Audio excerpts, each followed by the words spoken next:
आज सुबह से ही सभी टेलीविजन चैनल्स पर अधीर रंजन चौधरी के बयान से जुड़ी खबरें छाई रही। कांग्रेस नेता अधीर रंजन चौधरी के बयान पर आज संसद में जमकर हंगामा हुआ है।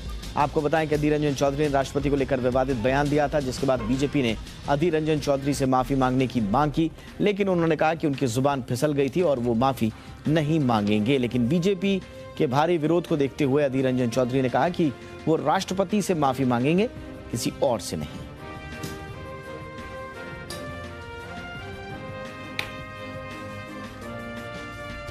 इसी बीच संसद से जुड़ी एक और खबर सुर्खियां बनी। खबर आई कि संसद से निलंबन झेल रहे 24 सांसदों ने गांधी प्रतिमा के पास धरना दिया है। इस प्रदर्शन में विपक्षी दलों ने भी अपनी एकजुटता दिखाई और विरोध प्रदर्शन में शामिल हुए। आपको बताएं कि निलंबित किए गए कुल 24 सांसदों में राज्यसभा के 20 सांसद शामिल हैं। इसमें टीएमसी के 7, डीएमके के 6, तेलंगाना राष्ट्र समिति के 3, भारतीय कम्युनिस्ट पार्टी के 2, सीपीआई और आम आदमी पार्टी के 1-1 सांसद शामिल हैं।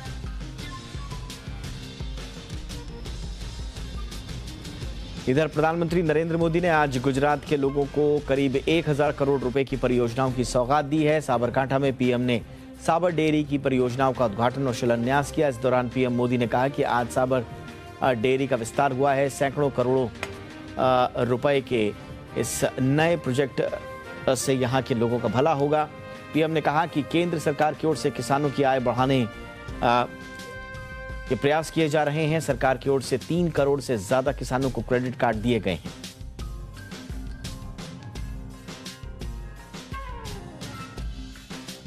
दोपहर के करीब पश्चिम बंगाल की एक और खबर सुर्खियां बनी। खबर आई कि पश्चिम बंगाल की मुख्यमंत्री ममता बनर्जी ने स्कूल भर्ती घोटाले के आरोपी पार्थ चटर्जी को मंत्री पद से बर्खास्त कर दिया है। आज भी कैबिनेट की बैठक में मुख्यमंत्री ने फैसले पर अपनी मोहर लगा दी है। इस बारे में नोटिफिकेशन भी जारी कर दिया गया है।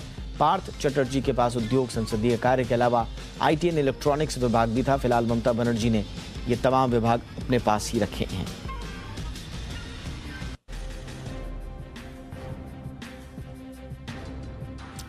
वहीं वोटर आईडी से जुड़ी खबरें पूरे दिन सुर्खियों में रही। खबर आई कि अब युवाओं को वोटर लिस्ट में अपना नाम दर्ज कराने के लिए 18 साल की उम्र पूरी करने का इंतजार नहीं करना पड़ेगा। युवा 17+ होने पर वोटर कार्ड के लिए एडवांस में अप्लाई कर सकेंगे।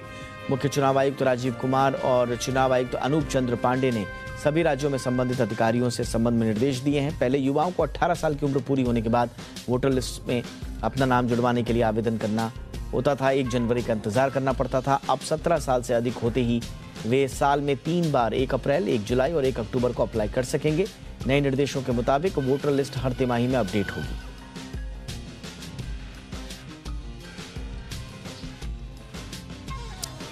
आज भारतीय नौसेना को आईएनएस विक्रांत के रूप में विमान वाहक पोत मिल गया है। भारत इस वर्ष आज़ादी की 75वीं वर्षगांठ आज़ादी का अमृत महोत्सव मना रहा है। इस उपलक्ष्य में होने वाले समारोह के साथ विक्रांत का पुनर्जन्म समुद्री सुरक्षा को बढ़ाने की दिशा में एक बड़ा कदम है। विक्रांत की डिलीवरी के साथ ही भारत उन चुनिंदा देशों के समूह में शामिल हो गया है जिनके पास स्वदेशी रूप से विमान वाहक डिजाइन और निर्माण करने की क्षमता है। जहाज कुल 88 मेगावाट बिजली की 4 गैस टर्बाइन द्वारा संचालित होता है और इसकी अधिकतम गति 28 समुद्री मील।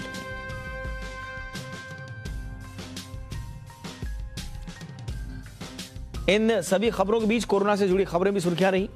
देश में कोरोना वायरस के मामलों में एक बार फिर तेजी देखने को मिल रही है। पिछले 24 घंटों में 20,557 नए मामले सामने आए हैं, जबकि 44 मरीजों ने इलाज के दौरान दम तोड़ा है।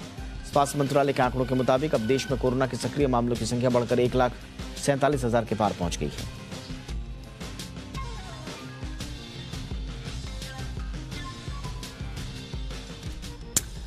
और अब कवर स्टोरीज।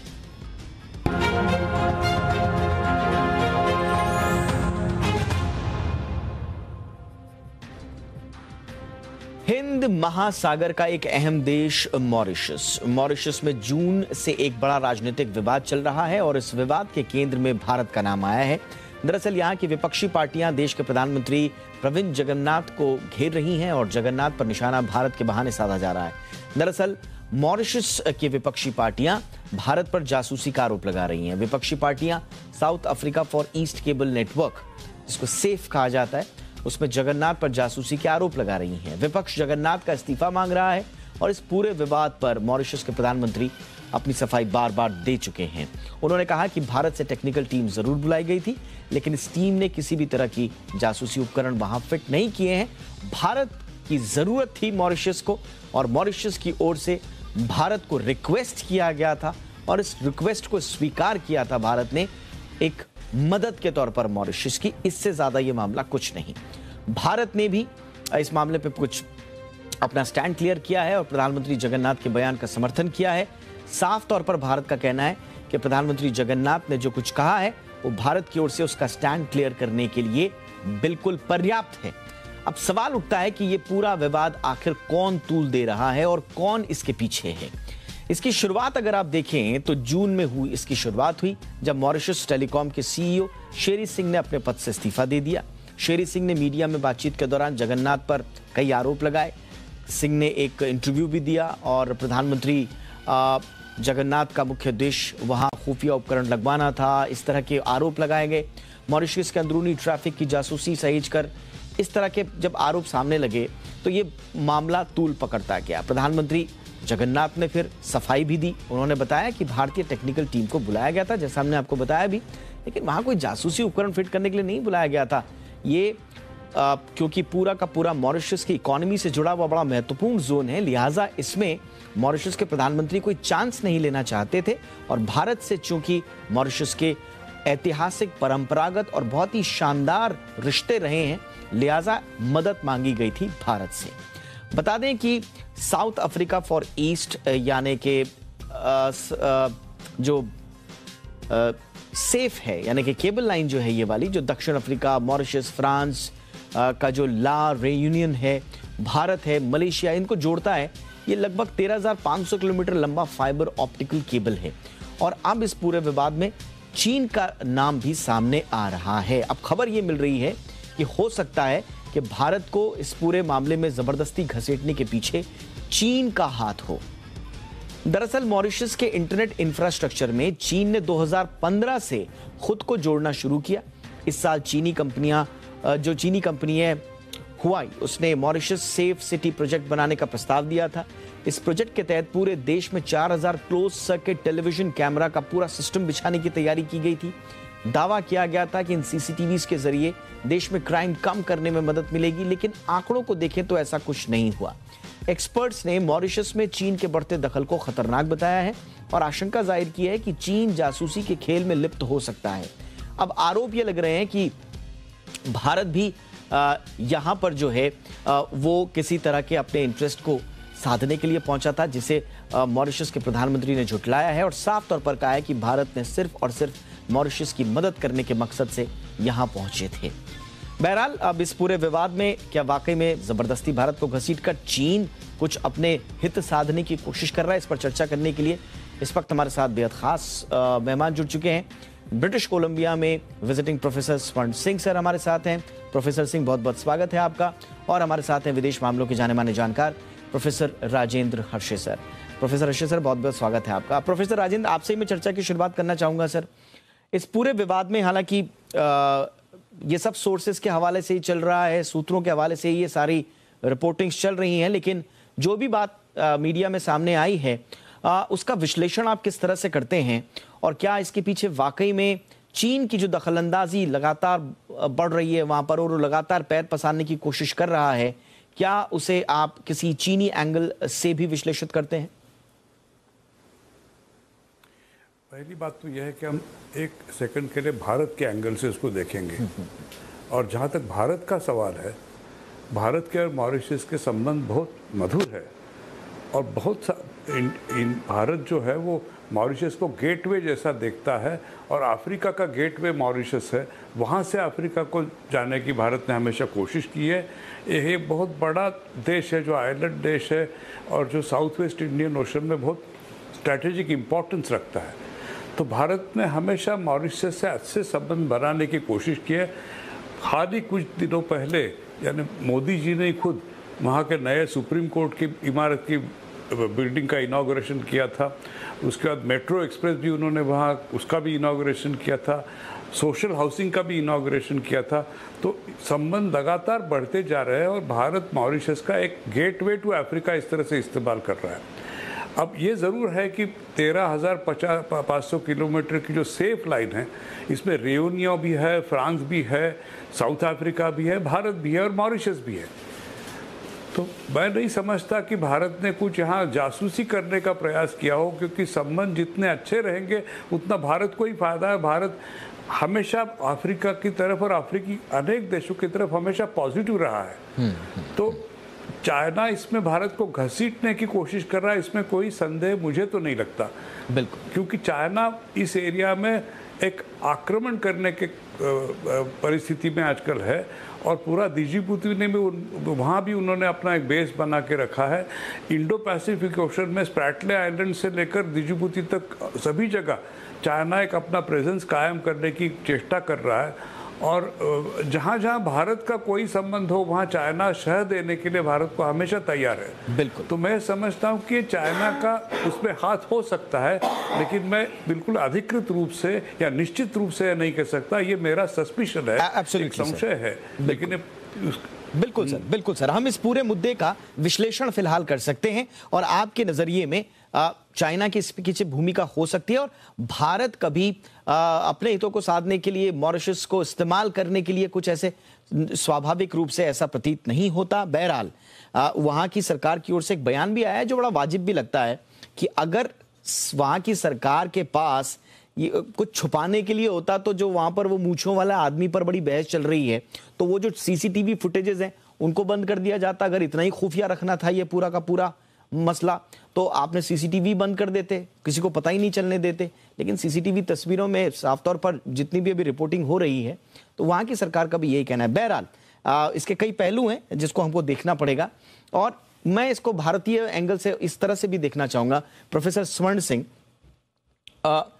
जो कुछ भी अब देखिए वो वहां का राजनीतिक मसला है, विपक्ष का काम ही है स्वाभाविक रूप से कि वहां की सरकार को घेरना और वहां की सरकार अपने हिसाब से अपने अधिकार क्षेत्रों के बीच में अपनी सफाई देगी और वहां की जनता को तय करना है कि वो किसके साथ हैं किसके साथ नहीं। लेकिन मॉरिशस में ये जो पॉलिटिकल विवादास्पद स्थिति उत्पन्न हुई है, भारत के नजरिए से इस पर क्लोज वॉच रखना कितना इंपॉर्टेंट होगा? धन्यवाद दीपक। आपने जैसे खुद ही कहा कि इसके बहुत से पहलू हैं। मोटे तौर पर करीब 2 दशकों से आप देखें कि चीन का प्रभाव जो है वो भारत के पड़ोसी देशों में बढ़ा है और उसका सीधा परिणाम ये निकला कि वहां अक्सर देखा जाता है कि इन देशों में 2 बड़े गुट राजनीतिक दलों में हो जाते हैं। जो एक चीन के प्रति दोस्ती का हाथ बढ़ाना चाहता है, दूसरा ये कि जो भारत के साथ मिलकर काम करना चाहता है। तो ये एक नया रुझान सभी देशों की राजनीति में आया है और कुछ हद तक वही आप देख रहे हैं मॉरिशस में भी हो रहा है। दूसरी बात ये कि चीन का जो प्रभाव बढ़ा है उसमें अंतर्राष्ट्रीय स्तर पर देखें कि सारे पश्चिमी देशों की कोशिश है कि चीन की तकनीक जो है वो दूसरे देशों तक ना जा सके। तो जहां वो पश्चिमी देशों से मुकाबला नहीं कर पाता है तो उसके लिए लगता है कि भारत से मुकाबला करना उसके लिए शायद संभव है। और जिन देशों में भारत इस तरह की तकनीक मुहैया कराने की कोशिश करता है वहां चीन भी जाकर कोशिश करता है कि उसको ज्यादा मौका मिलना चाहिए वहां भारत के एवज में। और जाहिर है कि भारत और चीन का जो आपसी तनाव है उसको लेकर भी इसमें बहुत सी शंकाएं हो सकती हैं कि क्या ये जानबूझकर कुछ कराया जा रहा है या क्या केवल ये बड़े जो बदलाव हो रहे हैं क्षेत्र में जिसमें चीन का प्रभाव बढ़ता हुआ जमीन पर जो वहां की पार्टियां हैं वो उसका फायदा उठाना चाहती हैं। और जैसे आपने खुद कहा कि विपक्ष का काम ही है कि सरकार को गिराने की कोशिश करें, पर भारत का जो तालमेल है इन सब देशों से वो चीन के मुकाबले में बहुत अलग है। चीन केवल आप देखें कि व्यापार और निवेश के नजरिए से वहां जाता है, जबकि भारत के ऐतिहासिक, सांस्कृतिक और सामाजिक जो संबंध है इन सब देशों में वो बहुत अलग हैं।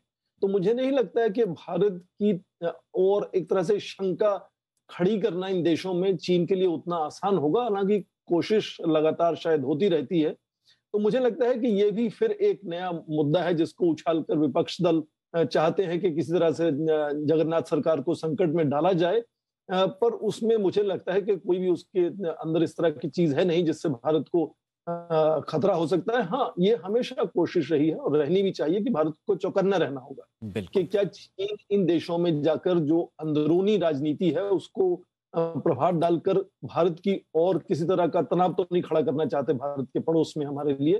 तो जाहिर है नजर रखनी होगी, पर मुझे लगता है कि ऐसा कुछ नहीं है। भारत न केवल मॉरिशस को, कई दूसरे देशों को भी इस तरह की तकनीक मुहैया कराता रहा है। और ये पहली बार नहीं है कि इस तरह के सवाल उठते हैं जब कोई भी देश निवेश करता है दूसरे देश में जाकर। कोई भी देश, अमेरिका भी निवेश करता है दूसरे देश में जाकर, तो सवाल उठते हैं कभी कभी। तो मुझे लगता है ज्यादातर इसको केवल एक सामयिक तात्कालिक नजरिए से, राजनीतिक मुद्दे के नजरिए से देखना होगा। मुझे नहीं लगता कि इसका कुछ बहुत दूरंगामी इसका कुछ प्रभाव होने वाला है। बहुत आपने बहुत सही बात बोली आपने सर। और क्योंकि हम विश्लेषण यहाँ पर जियोपॉलिटिक्स का कर रहे हैं और उसमें जो ये सबमरीन जियोपॉलिटिक्स है, और अब सबमरीन पॉलिटिक्स का मतलब सिर्फ परमाणु पनडुब्बियां और आप रक्षा के मोर्चे पर ही मत देखिए। जिस सेफ की हम बात कर रहे हैं लाइन की, वो डेटा और इंटरनेट से जुड़ी हुई लाइन है, और फ्यूचर डेटा पर कितना निर्भर है और भविष्य की राजनीति कितनी निर्भर है, ये भी हम जानते हैं। तो लिहाजा ये उससे जुड़ा हुआ मसला भी कई विश्लेषण इस पे भी आए हैं कि ये सारी की सारी एक सबमरीन एक नई तरह की पॉलिटिक्स है, जिसमें एक नई तरह की रस्साकसी हमको देखने को मिल रही है। बहरहाल भारत सक्षम है अपनी बात हमेशा पुख्ता तौर पर अंतर्राष्ट्रीय मंच पर रखने के, और जैसा कि दोनों हमारे मेहमान कह रहे हैं कि भारत के लिए इसमें कोई बहुत ज़्यादा चिंता करने की आवश्यकता नहीं है, लेकिन हाँ एक क्लोज वॉच ज़रूर रखनी पड़ेगी, क्योंकि बहुत ही मित्रवत हमारे रिश्ते मॉरिशस के साथ रहे हैं। और सामरिक रूप से भी अगर देखा जाए, जैसे कि प्रोफेसर साहब ने कहा कि हम इसे अफ्रीका के गेटवे के तौर पर देखते हैं, उस नज़रिए से इस पूरे घटनाक्रम पर हमें नज़र रखना आवश्यक होगा। आप दोनों हमारे साथ बने रहिए सर। एक बहुत महत्वपूर्ण विषय है जिस पर बहुत कम चर्चा हो रही है, लेकिन चर्चा करना बहुत ज़रूरी है, और वो विषय अफ्रीकी देश कॉन्गो से जुड़ा हुआ है। सबसे पहले आपको बताते हैं दरअसल हुआ क्या। देखिए, अफ्रीकी देश कॉन्गो में 2 भारतीय जवान शहीद हुए हैं। ये दोनों जवान संयुक्त राष्ट्र शांति मिशन के तहत यहां पर तैनात थे। जानकारी के मुताबिक 26 जुलाई को विद्रोहियों ने यूएन शांति सेना के कैंप में घुसकर फायरिंग की। इस फायरिंग में 2 भारतीय और मोरक्को का एक जवान भी शहीद हुआ है। हेड कांस्टेबल शिशुपाल सिंह और हेड कांस्टेबल सांवला राम विश्नोई, ये दोनों राजस्थान के रहने वाले थे, ये शहीद हुए हैं। दोनों बीएसएफ के जवान थे और कॉन्गो में तैनात थे यूएन पीस कीपिंग फोर्स के तहत। अब सवाल उठता है कि कॉन्गो में चल क्या रहा है। इसका जवाब कॉन्गो के इतिहास में है। देखिए, कॉन्गो में कई सालों से गृहयुद्ध के हालात बने हुए हैं, और इन हालातों को बदलने के लिए 23 मार्च 2009 को सरकार और विद्रोहियों के बीच एक शांति समझौता हुआ। इस शांति समझौते में विद्रोहियों को सेना में शामिल करने का प्रस्ताव था, जिसके बदले कुछ विद्रोही हिंसा छोड़ने के लिए राजी हो गए थे, लेकिन कई विद्रोही इस शांति समझौते के खिलाफ खड़े हुए और उन्होंने खुद को नाम दिया M23। M23 ग्रुप कॉन्गो के कई क्षेत्रों को अपने कब्जे में कर चुका है।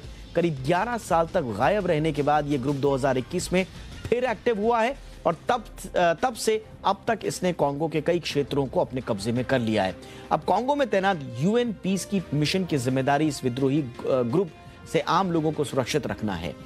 लेकिन बीते कुछ वक्त से आम लोग यूएन पीस कीपिंग मिशन से भी नाराज चल रहे हैं और प्रदर्शन कर रहे हैं। इनका आरोप है कि यूएन शांति मिशन विद्रोहियों से उन्हें बचाने में विफल रहा है। इनका आरोप है कि शांति मिशन विद्रोहियों के खिलाफ कोई कार्रवाई नहीं कर रहा, बल्कि यहाँ लगातार कॉन्गो सरकार और विद्रोहियों के बीच संघर्ष बढ़ रहा है, जिसमें आम लोग बेघर हो रहे हैं। अब ये बात हो गई कॉन्गो की, लेकिन हमारे जवान कॉन्गो में क्या कर रहे हैं, इसका अभी पूरा जवाब मिलना बाकी है। देखिए, यूएन पीस कीपिंग मिशन और भारत की बात करते हैं। यूएन पीस कीपिंग फोर्स के तहत काम करते हुए भारत 1-2 नहीं, जी हाँ 175 भारतीय जवानों ने अपनी जान गंवा चुके हैं। जी हाँ, संयुक्त राष्ट्र के दूसरे सहयोगी देशों के मुकाबले भारत के जवानों ने दुनिया में शांति स्थापित करने के लिए सबसे ज्यादा शहादत दी है, और सबसे ज्यादा एंगेजमेंट भी हमारा ही है। संयुक्त राष्ट्र शांति मिशन उन देशों की मदद के लिए बनाया गया है जो युद्ध से शांति की ओर बढ़ना चाहते हैं। यूएन शांति मिशन ऐसे देशों को सुरक्षा और राजनीतिक सहयोग मुहैया कराता रहा है। 1948 से यूएन शांति मिशन ने 71 से ज्यादा फील्ड मिशन किए हैं, और मौजूदा वक्त में 119 देश यूएन शांति मिशन में अपनी सेना और पुलिस भेजते हैं। इसमें भारत भी शामिल है। इनफैक्ट भारत तो लगभग 50 से ज्यादा मिशंस में शामिल रहा है यूएन की इस मुहिम में। यूएन शांति मिशन में भारत ने सबसे ज्यादा सैनिकों को भी भेजा है। अब तक 71 फील्ड मिशंस में से 49 में भारत ने 2,53,000 से ज्यादा सैनिक और पुलिसकर्मी भेजे हैं।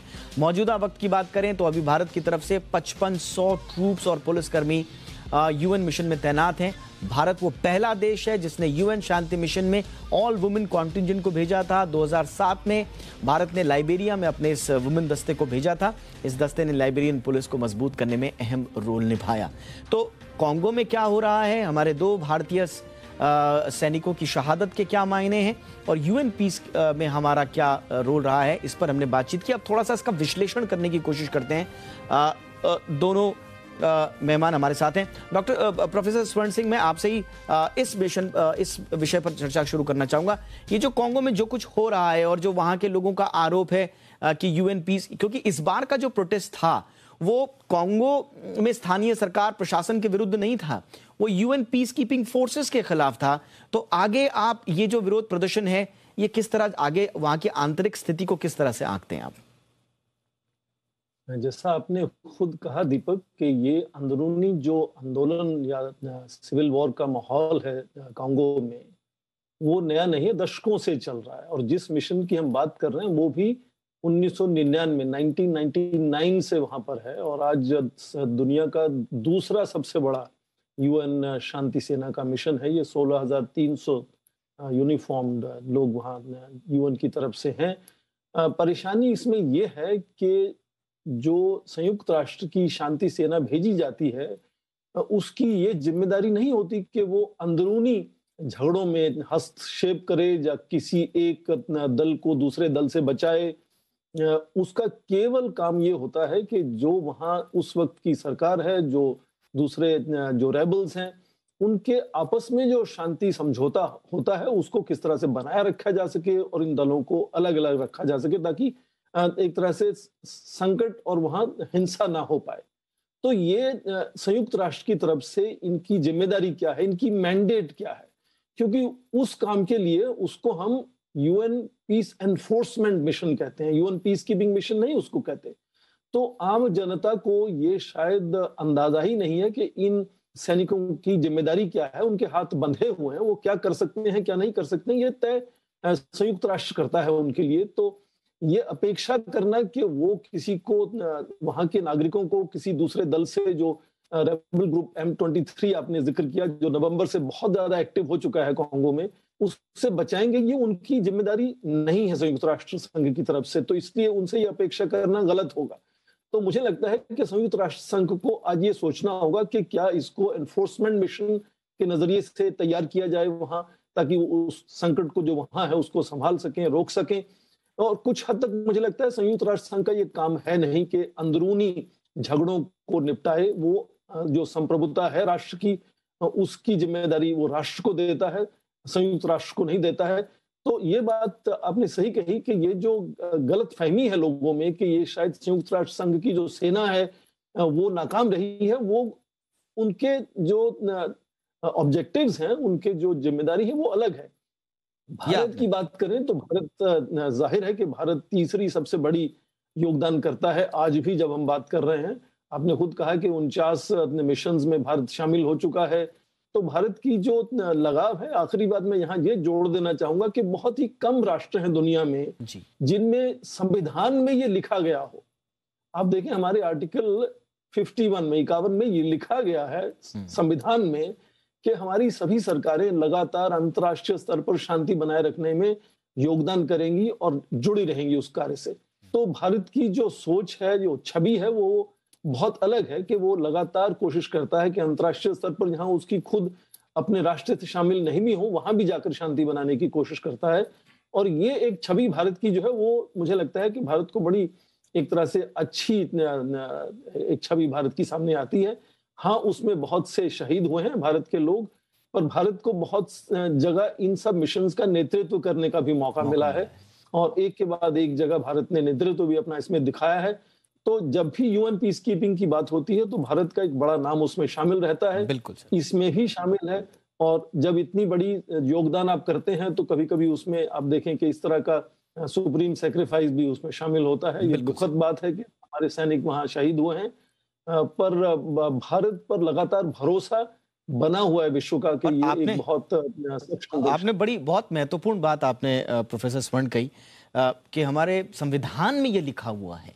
तो एक तरह से भारत इसे अपना संवैधानिक कर्तव्य समझता है कि दुनिया में जहां कहीं भी भारत की भूमिका की आवश्यकता पड़े शांति स्थापित करने के लिए, वहां पर भारतीय फोर्सेस और भारत का हस्तक्षेप होगा, भारत की भागीदारी होगी। यह बड़ा कम है, दुनिया के बड़े विरले संविधानों में से एक इसी लिहाज से हमारा संविधान कहा जाता है। बहुत इंपॉर्टेंट बात आपने बोली।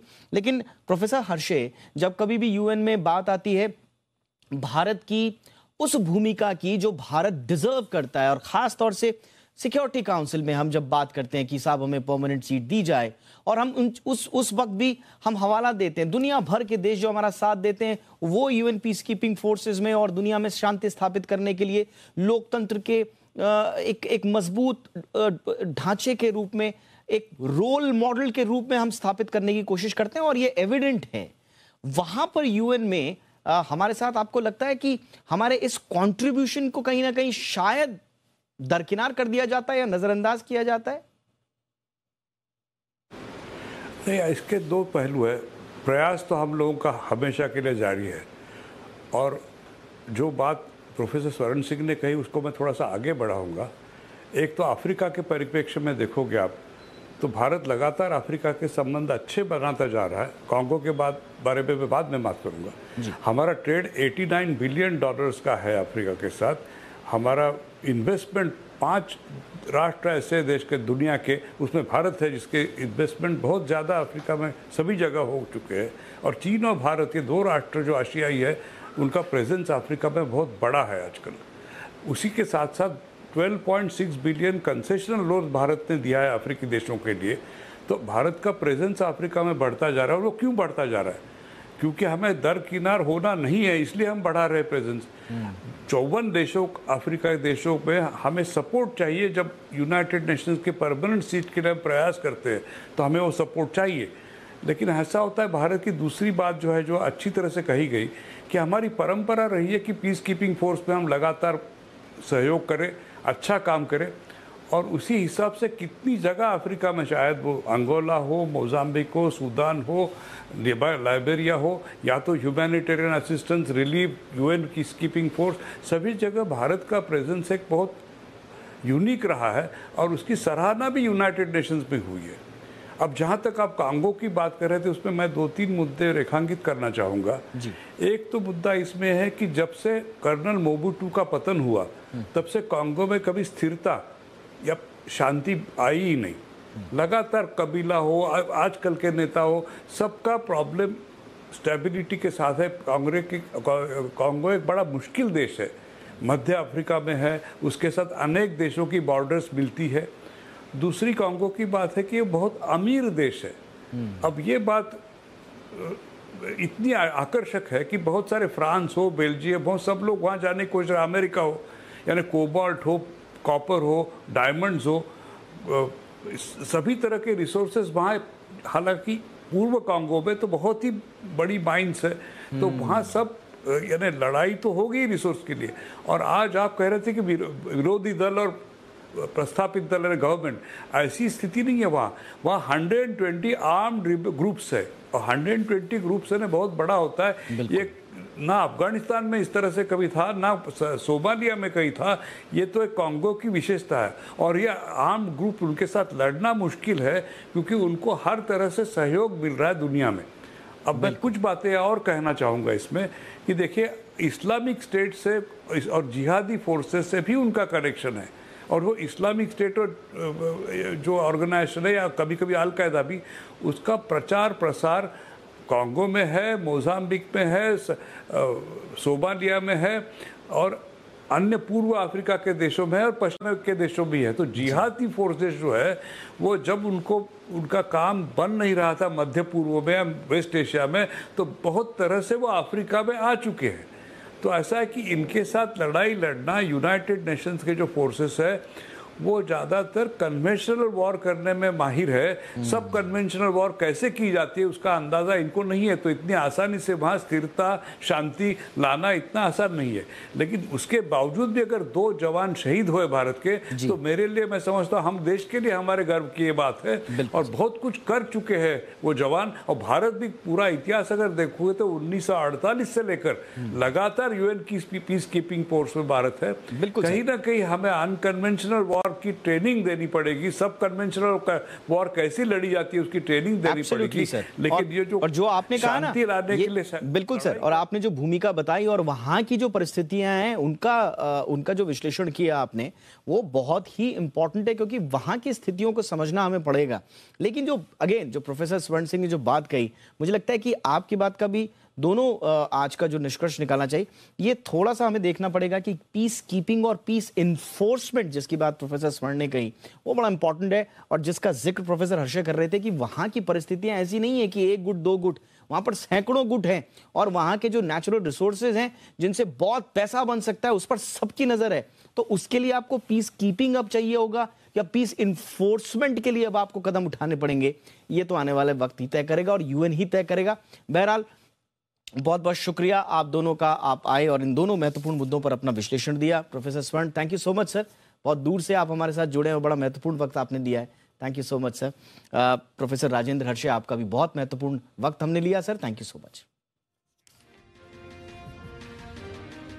चलिए एक और खबर का रुख करते हैं। ड्रैगन की ओर से छोड़ा गया रॉकेट अब दुनिया के लिए खतरा बन गया है। मीडिया रिपोर्ट्स की माने तो चीन की ओर से छोड़े गए रॉकेट का मलबा भारत सहित दुनिया के कई देशों के हिस्सों में प्रभावित कर सकता है, गिर सकता है। इस बात की आशंका लगातार गहराती जा रही है और अब आशंका यह है कि कुछ ही दिनों में यह मलबा शायद धरती से टकरा जाए।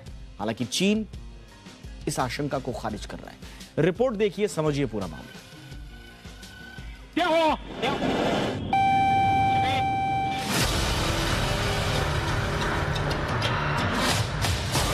पृथ्वी पर चीनी आफत, क्या ड्रैगन के रॉकेट से दहलेगी धरती?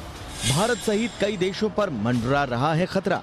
दुनिया भर के कई देश मंदी के दौर से गुजर रहे हैं, लेकिन इसी बीच ड्रैगन का रॉकेट कई देशों के लिए उससे भी बड़ा खतरा बनकर उभरा है। मीडिया रिपोर्ट्स के मुताबिक रॉकेट का मलबा जहां भी गिरेगा वहां तबाही मचेगी। कैलिफोर्निया स्थित एक गैर लाभकारी संस्था एरोस्पेस कॉर्प के मुताबिक 24 जुलाई को चीन ने लॉन्ग मार्च 5B रॉकेट लॉन्च किया था, जिसका एक हिस्सा 31 जुलाई के आसपास पृथ्वी पर गिरने की संभावना है। इस मलबे का वजन 23 मीट्रिक टन बताया जा रहा है।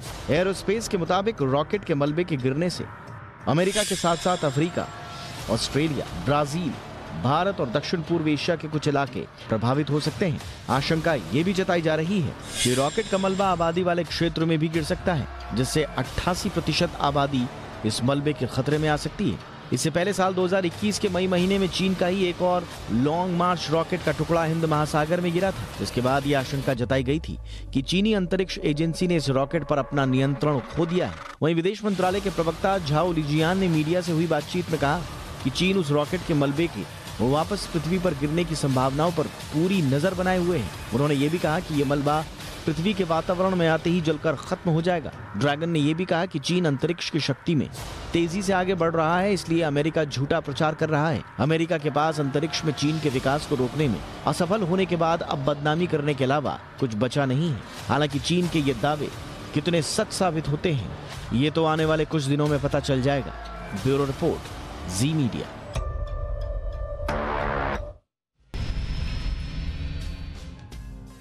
अमेरिका में मंदी की आहट दिखनी शुरू हो गई है। अप्रैल जून तिमाही के दौरान अमेरिका की जीडीपी ग्रोथ -0.9% रही है और ये लगातार दूसरी तिमाही है जब जीडीपी ग्रोथ नेगेटिव रही है। जनवरी मार्च तिमाही में अमेरिका की जीडीपी ग्रोथ -1.6% रही थी। दूसरी तिमाही में अमेरिका में 0.5% जीडीपी ग्रोथ का अनुमान लगाया गया था, लेकिन लगातार दूसरी तिमाही में नेगेटिव जीडीपी ग्रोथ मंदी की सर्वमान्य परिभाषा वैसे टेक्निकली मानी जाती है, लेकिन महंगाई की तेज उछाल के बीच में फेड की ओर से ब्याज दरें बढ़ाने के बावजूद अमेरिकी इकोनॉमी पटरी पर आती दिखाई नहीं दे रही है। अब जरा फटाफट से यूएस मार्केट का हाल देख लेते हैं। वहां पर शुरुआती कारोबार किस तरह का हो रहा है, अमेरिकी बाजारों का हाल देखने की कोशिश करते हैं और समझने की कोशिश करते हैं कि क्या इसका कोई असर आगे पड़ेगा या नहीं। तो आप देखिए लगभग सपाट हैं अमेरिकी बाजार, और डाउ जोन्स में अगर आप देखें तो 32,196 के लेवल पर फिलहाल कारोबार हो रहा है, और नैस्डैक में अगर आप देखिए तो 11,976 के आसपास काम हो रहा है, और S&P में भी इसी तरह का कारोबार। तो पूरी तरह से फ्लैट अमेरिकी बाजार इस वक्त फिलहाल नजर आ रहे हैं। और आइए अब जरा भारतीय बाजारों की बात कर लेते हैं। भारतीय बाजार की बात करें तो अमेरिकी फेड की ओर से ब्याज दरों में 0.75% की बढ़ोतरी, और फेड चेयरमैन जेरोम पॉवेल की ओर से मंदी की बात को खारिज करने के बाद ग्लोबल बाजारों में तेजी देखने को मिली। इन ग्लोबल रुझानों के दम पर भारतीय बाजारों ने भी जोश दिखाया। भारतीय बाजारों की मजबूती के साथ शुरुआत हुई। कारोबार के दौरान मजबूत जो लगातार जो यात्रा थी वो बनी रही। बाजार में चौतरफा खरीदारी आज देखने को मिली।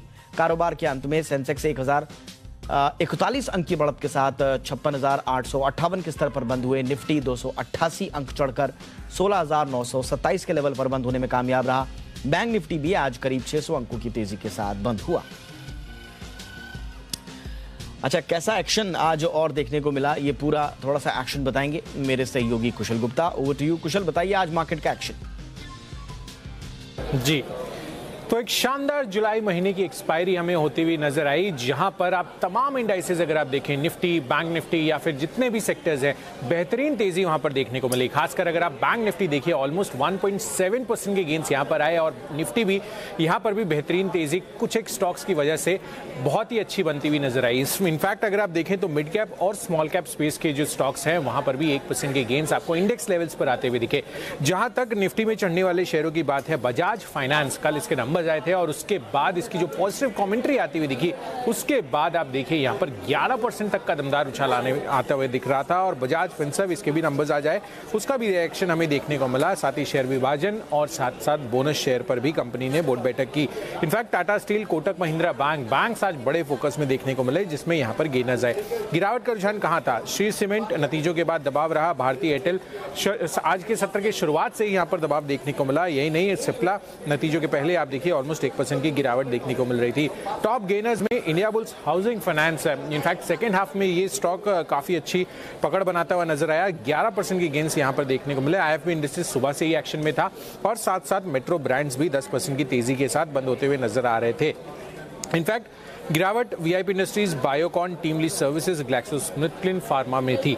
वहीं अगर आप आईटी की बात करें तो यहां पर ये एक इंडेक्स था जहां पर बेहतरीन तेजी देखने को मिली। इनफैक्ट यहां पर माइंडट्री समेत एलएनटी इन्फोटेक, इन्फोसिस, एलएनटी टेक्नोलॉजी सर्विसेज जैसे स्टॉक्स पर अच्छा गेन्स थे। निफ्टी फाइनेंशियल सर्विसेज में यहां पर बेहतरीन तेजी। एसबीआई कार्ड्स अपने नतीजों के बाद गेन करता हुआ नजर आया। ऑलमोस्ट 4.5% का दमदार उछाल आया। एसबीआई लाइफ भी पीछे नहीं था, यहां पर भी ऑलमोस्ट 4% के गेन्स आते हुए दिखे।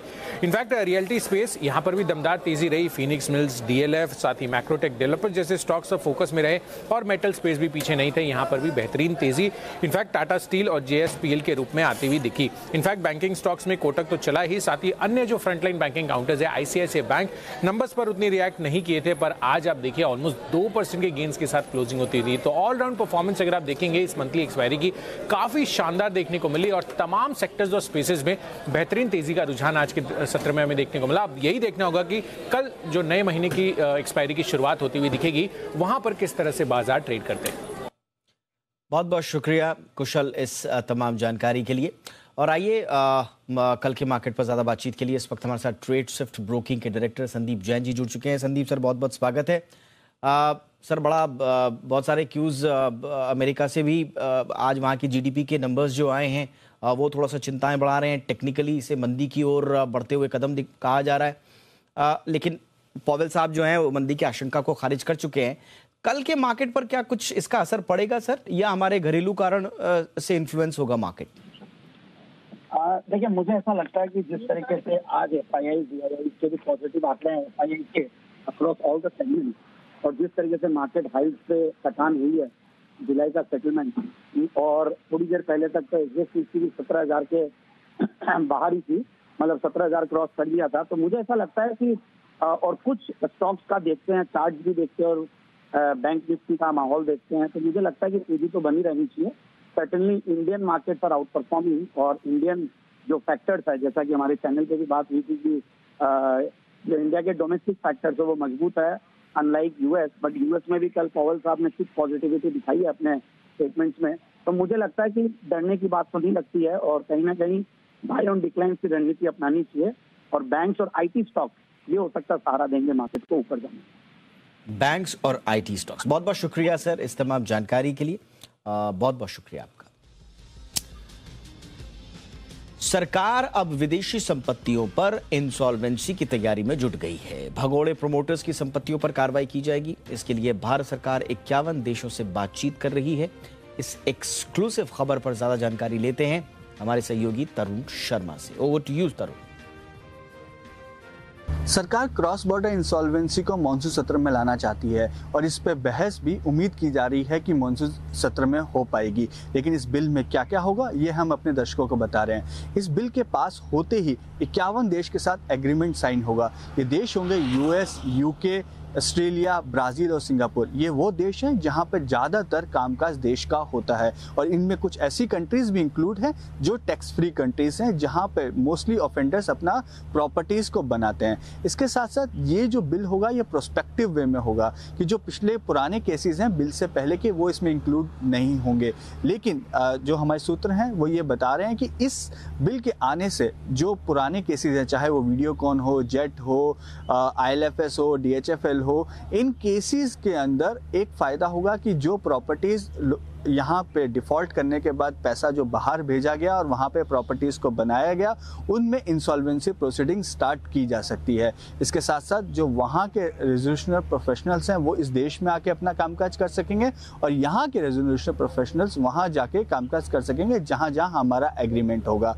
तो ये बिल इसलिए इम्पॉर्टेंट हो जाता है क्योंकि जो बैंक डिफॉल्टर्स हैं जो यहाँ से पैसा लेकर अपनी प्रॉपर्टीज को बाहर बनाते हैं, लेकिन इंसॉल्वेंसी प्रोसीडिंग नहीं होने की वजह से उनके खिलाफ प्रोसीडिंग करना काफ़ी मुश्किल हो जाता है। इस बिल के आने के बाद वो राह आसान हो जाएगी।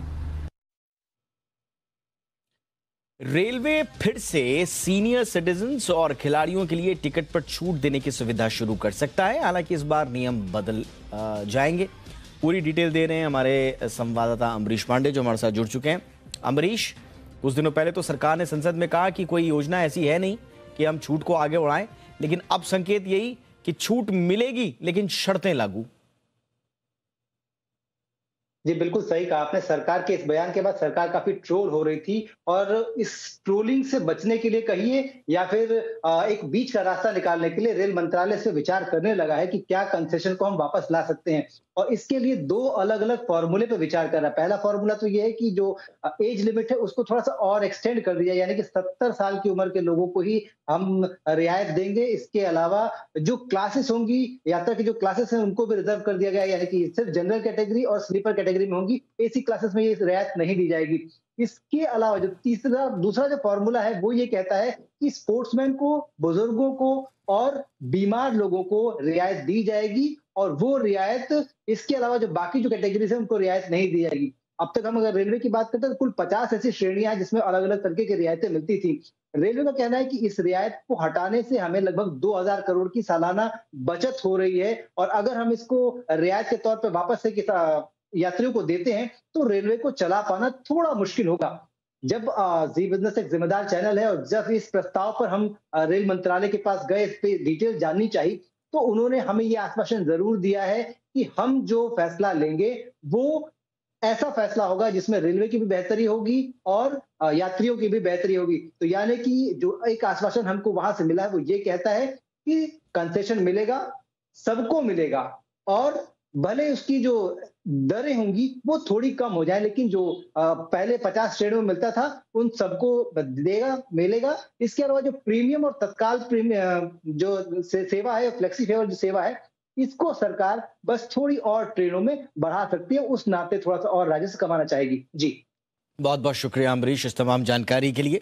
और जैसा कि आपने बताया कि जी बिजनेस के सवाल पर इस मसले पर रेलवे ने आश्वासन दिया है, और आपको याद होगा जैसे ही सरकार की ओर से ये बयान संसद में दिया गया था कि इस तरह की योजना नहीं है, जी बिजनेस ने इसको प्रमुखता से इस मुद्दे को उठाया था कि रेलवे ने छीनी बुढ़ापे की लाठी, आपको याद होगा, तो वो मुद्दा हमने उठाया और अब सरकार ने कहा है कि इसमें फैसला इस तरह का लिया जाएगा जिसमें सीनियर सिटीजन खिलाड़ियों का भी हित ध्यान में होंगे और रेलवे की साख भी बची रहेगी। बहरहाल आगे बढ़ते हैं। 5G का ऑक्शन अंतिम पड़ाव में है। साल के अंत तक आप इंटरनेट की सुपर स्पीड का मजा ले सकेंगे। 5G पर इंटरनेट की रफ्तार 4G के मुकाबले 10 गुना ज्यादा होगी। डेटा की पटरी पर दौड़ रही हमारी जिंदगी और आसान हो जाएगी। देखिए रिपोर्ट।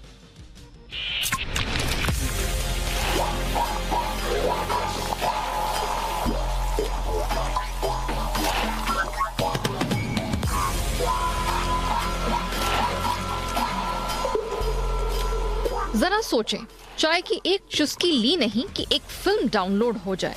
इसे क्या कहेंगे आप? चमत्कार? ऐसा ही होने वाला है। जल्द ही 5G का यह चमत्कार हम सबके सामने होगा। 5G नेटवर्क पर 2 घंटे की एक फिल्म महज 20 सेकंड में डाउनलोड हो जाएगी, जबकि 4G सर्विस में इसके डाउनलोड होने में फिलहाल 6 से 8 मिनट लगते हैं। यानी इंटरनेट की सुपर स्पीड का सुपर तड़का लगाने के लिए तैयार हो जाएं, क्योंकि 5G सर्विस शुरू होने के अपने अंतिम पड़ाव में है। साल के अंत तक 5G सेवा देश के कई बड़े शहरों में शुरू हो जाएगी। इंटरनेट के एवरेज स्पीड की बात करें तो अभी 4G में हमें जहां 50 Mbps के करीब की रफ्तार मिलती है, वहीं 5G में यह रफ्तार 10 गुना बढ़कर 500 MB प्रति सेकंड के ऊपर हो जाएगी। स्पीड का यही रोमांच हमारी जिंदगी में सुपर फास्ट ट्रेन के बजाय बुलेट ट्रेन का एहसास कराएगा। 5G यानी मोबाइल नेटवर्क की 5th जनरेशन, बहुत तेज नेट स्पीड, बिना रुकावट HD वीडियो सर्फिंग, बिना रुकावट बेहतरीन सेवा और भी बहुत कुछ। दरअसल 5G सेलुलर सेवा की ऐसी लेटेस्ट टेक्नोलॉजी है जो हमारी आपकी जिंदगी में बड़ा बदलाव लाने वाली है। 5G से होने वाले फायदे की बात करें तो डेटाबेस लाइफ में जिस तेजी से इंटरनेट पर हमारी निर्भरता बढ़ती जा रही है, 5G को डिजिटल क्रांति के तौर पर देखा जा रहा है। इसके शुरू होने के बाद ऑटोमेशन का नया दौर शुरू होगा। 5G नेटवर्क पर हमें बेहतर वीडियो कॉलिंग एक्सपीरियंस मिलेगा। मोबाइल कनेक्टिविटी बढ़ जाएगी। फिलहाल 4G में 1 वर्ग किलोमीटर के क्षेत्र में 4000 डिवाइस कनेक्ट हो सकते हैं, लेकिन 5G सर्विस में 1 वर्ग किलोमीटर के क्षेत्र में 10 लाख डिवाइस कनेक्ट हो सकेंगे। 5G के आने से आर्टिफिशियल इंटेलिजेंस और 5G की मदद से मरीजों के डायग्नोस्टिक और ट्रीटमेंट में बड़ा सुधार देखने को मिलेगा। रोबोटिक सर्जरी की जा सकेगी। इससे एंटरटेनमेंट के क्षेत्र में बड़ा बदलाव आएगा। एजुकेशन सेक्टर की बात करें तो 5G के आने से छात्रों को और बेहतर और आसान तरीके से पढ़ाया जा सकेगा। दूर दराज के क्षेत्रों में अच्छी और सस्ती पढ़ाई कराई जा सकेगी। हाई स्पीड के चलते ऑनलाइन कंटेंट बढ़ेंगे। वहीं स्पेस और ई-कॉमर्स के क्षेत्र में नए युग की शुरुआत होगी। मेटावर्स जैसी वर्चुअल रियलिटी तकनीकी के साथ क्लाउड गेमिंग के लिए नए रास्ते खुलेंगे। सिटी में ट्रैफिक कंट्रोल करने में 5G तकनीक मददगार साबित होगी।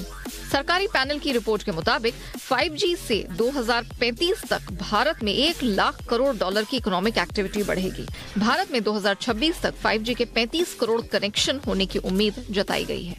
5G सर्विस को लेकर तैयारियां अंतिम पड़ाव में है।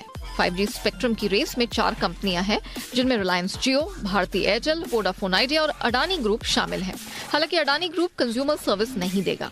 फिलहाल तो हम डिजिटल क्रांति के दौर में हैं। ऐसे में 5G को विकास की बैसाखी बनाकर देश एक नई दिशा की ओर बढ़ेगा और इसके गवाह आप हम सब होंगे। ब्यूरो रिपोर्ट, जी मीडिया। कोरोना के बीच अब दुनिया भर में मंकी पॉक्स का खतरा लगातार बढ़ रहा है। यूरोप में ये तेजी से फैल रहा है, वहीं भारत में इसके अब तक 4 मामले मिल चुके हैं। मंकी पॉक्स के बढ़ते मामलों को देखते हुए सरकार ने गाइडलाइंस भी जारी कर दी हैं। इस गाइडलाइंस में मंकी पॉक्स के मरीजों के लिए कुछ दिशा निर्देश दिए गए हैं।